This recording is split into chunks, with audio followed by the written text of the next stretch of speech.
মুর্শিদাবাদের নবাব পরিবারের নামও নেই ভোটার তালিকায়। এসআইআর এর সাতকাহন পশ্চিম বাংলায়। নবাবের বংশধররা ৩০০ বছরের বাসিন্দা, অথচ ৩৪৬ জনের নাম নেই ভোটের তালিকায়। সিরাজউদ্দৌলাকে উৎখাত করেছিল ব্রিটিশ, এবার নবাবের বংশধরদের কি উৎখাতে ব্রিটিশের ভূমিকায় নির্বাচন কমিশন? মির্জাফর পরিবারের সঙ্গে নির্বাচন কমিশনের মির্জাফরের অভিযোগে তুমুল বিতর্ক বাংলায়। পাকিস্তানের রাষ্ট্রপতি হওয়ার প্রস্তাব প্রত্যাখ্যান জানিয়ে সৈয়দ ওয়াসিক মির্জা থেকে গিয়েছিলেন ভারতে বংশধরদের নাম ভোটের ওয়েটিং লিস্টে।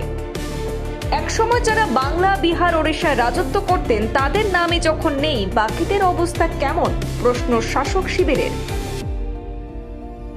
পশ্চিম বাংলার মুর্শিদাবাদের নবাব পরিবারের ৩০০ বছরের বেশি সময় ধরে বসবাস ভারতে।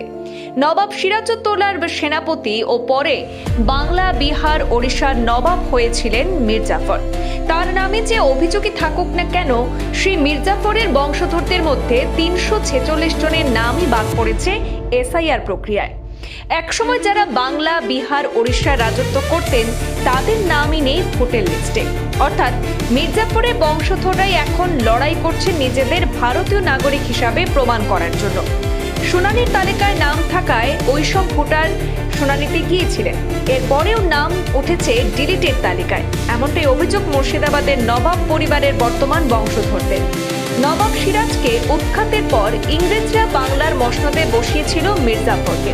এবার একই ধাঁচে ক্ষমতাসীন তৃণমূল সরকারকে উৎখাত করে বাংলার ক্ষমতায় বিজেপি বসানোর প্রয়াস চলছে বলে অভিযোগ মমতা ব্রিগেডের।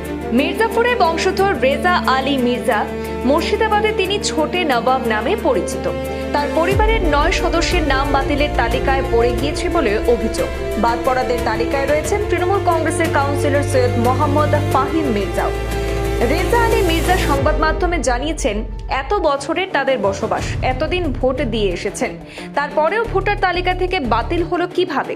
শুনানিতে উপযুক্ত কাগজপত্র জমা দিয়েছিলেন, তারপরেও তালিকার বাইরে। একসময় যারা বিচার করত তাদেরই এখন বিচারের লাইনে দাঁড়াতে হচ্ছে। বিশদ তথ্যে জানা যায়, মুর্শিদাবাদ পুরসভার ১০ নম্বর ওয়ার্ডের কাউন্সিলর ফাহিম আলী মির্জা, তিনি মির্জাফরের ১৬তম বংশধর। তিনি অভিযোগ করেন, তার বাবা একসময় রাজ্য সরকারের চাকরি করতেন। ২০০২ সালেও তার বাবার নাম ভোটার তালিকায় ছিল, ভোটও দিয়েছিলেন, কিন্তু এবার নাম নেই। এতদিন পর ভোটের তালিকায় নাম না থাকা শুধু বঞ্চনাই নয়, অপমানিত বোধ করছেন বলে অভিযোগ তুলে নির্বাচন কমিশনের বিরুদ্ধে ক্ষোভ উগরে দিয়ে বাংলার এসআইআর প্রক্রিয়াকে প্রশ্নবিদ্ধ করেছেন নবাব পরিবারের সদস্যরা। ব্যুরো রিপোর্ট, পূর্বাঞ্চল প্রতিদিন।